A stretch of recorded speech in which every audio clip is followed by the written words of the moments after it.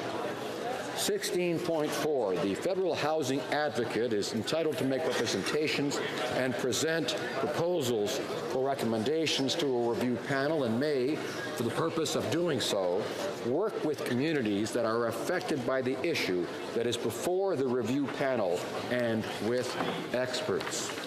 C, adding after section 17 that is set out in it the following. Adding after the section 17 that is set out in it the following. 17.1, the Minister must respond to each report provided by the Federal Housing Advocate under paragraph 13H and subsection 13.14 within 120 days after the day on which it is received. 17.21, the Minister must respond to a report submitted by a review panel under paragraph 16.3D within 120 days after the day on which it is received. 2, the Minister must cause the response to be laid before each House of Parliament on any of the first 30 days after the day on which it is provided to the review panel, or if either House is not sitting on the last day of the period on any of the first 15 sitting days on which that House of Parliament is sitting.